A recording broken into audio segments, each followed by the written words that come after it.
Let's start. If you want to put a question or make a point this morning, we're happy to do that. 01782 208 008. First question, then. There are plans for thousands of new houses to be built in the countryside around Crewe, Nantwich, Sandbach and Congleton.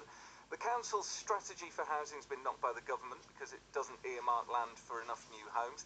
So how do you protect the green fields of South Cheshire at a time when we know thousands more houses need to be built? David Newton for Labour.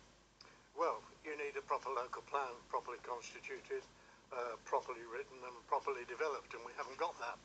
That's been one of the major reasons why we haven't been able to sustain our objections to developers' proposals to produce houses pretty much everywhere they would like over Cheshire East. Now, the local plan earmarks which land should be built on. So when you're looking to build houses, you go there first? That's how it works? It identifies strategic sites, it identifies housing sites, and once those are in place, and we hope subsequently supported by neighbourhood plans, then they will be where the developers are directed to build.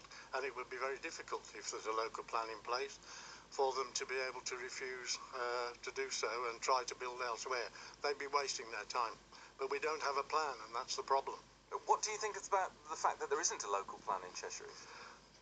Well, I think the reasons why we don't have a local plan lie to a very large extent in the past and also now. I think there are two reasons. One is I think Cheshire East was far too slow in getting together a local plan from 2009, and secondly I think there's been far too much politicking around the borough because there's been too much provision in the south, not enough in the north, largely because it's very much Conservative controlled there, and people, this is simply the wrong thing, David. You know the north is covered with green belt. You know, you can't go around deluding that we're playing this game. The fact is that we've got great job surges in the south. We've got jobs coming through, lowest unemployment in Crewe. We need to find houses for these young people coming to work here. Let's not be disingenuous. The fact of the matter is we've got a 0.7 to 0.9% growth rate. That is where we get. When we was put through in 2009, which, by the way, Brian Sylvester on the cabinet which did this, they went for a 0.4% growth rate. That is where the inspector says the information is wrong.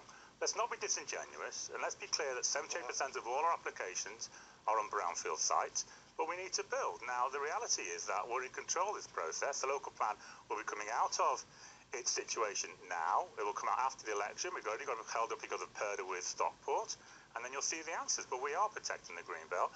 Don't play it to some political game. You voted for it. You know what's going on. We've fought very hard, and we've won appeals. We've won appeals in Councillor Sylvester's ward, next land that he's tried to put for sale.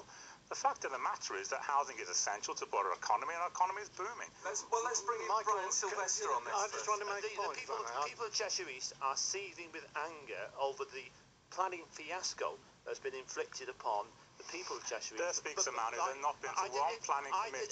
You've not been to one planning committee. No, you can't say he says fiasco. It's wrong to insult into the many officers at Cheshire East who go to appeals every week. We've got one ongoing now.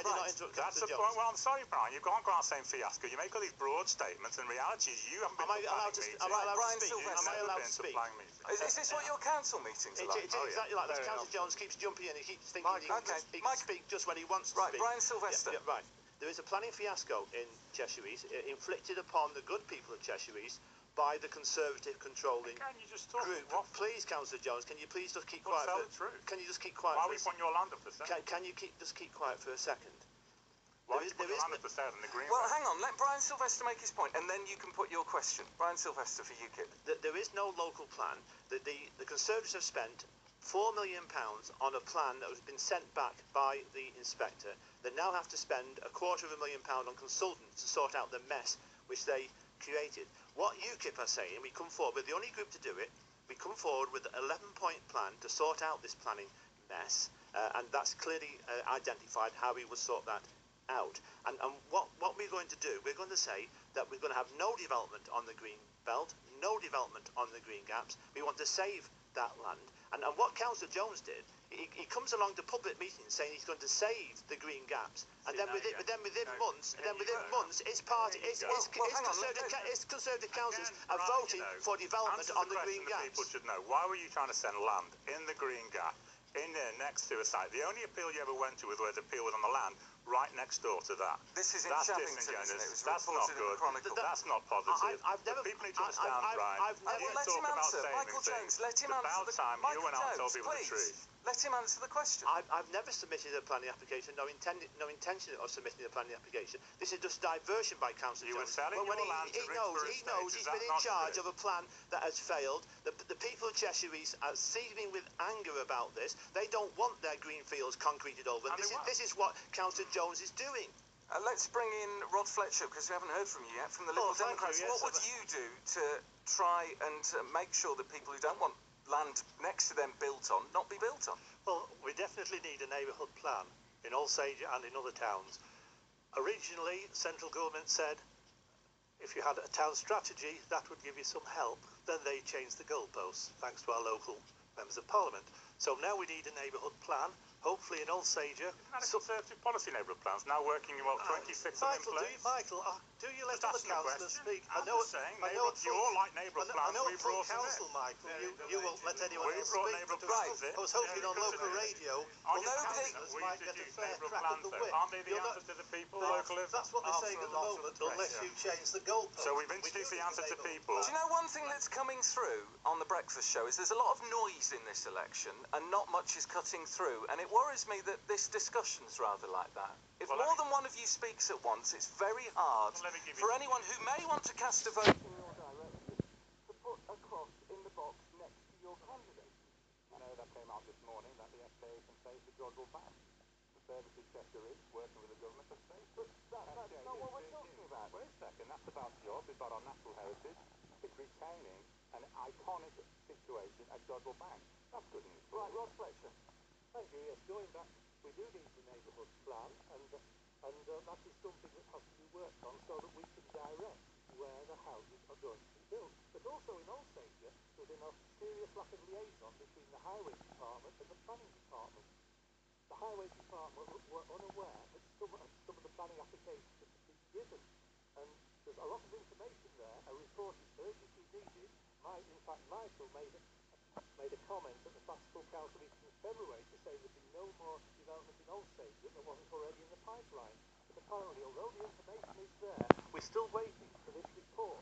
Not to get passed over to inspect on the Longkeep Farm application. Hopefully it's passed over, and it's blocked now. It says what it says. My word's been kept as always. Because once that information is there, your colleague Derek rang me at home yesterday, and I have made sure that happens. Thank you, Michael, because once that is in place, there will be no more unseen development in Alsager. I'd just like to make one point on that. This is not the Michael Jones show. This is a debate. This is a debate on freedom. It's significant to my mind that the inspector, when he put the plan back to Cheshire East Council to deal with it properly again, made a significant comment that there was insufficient housing provided in the north of the borough around the areas of Wilmslow and parts of Macclesfield and Poynton. And that, to my mind, is significant. I'm not against development around Crewe and the south of the borough. That's where the significant amounts of development need actually to take place. My point is that it was unbalanced from the start because there were other considerations which took precedence, which made the plan unsustainable. That's the problem. Okay, we're breaking now. Michael, please be quiet. It's 9:20. Here's the latest travel.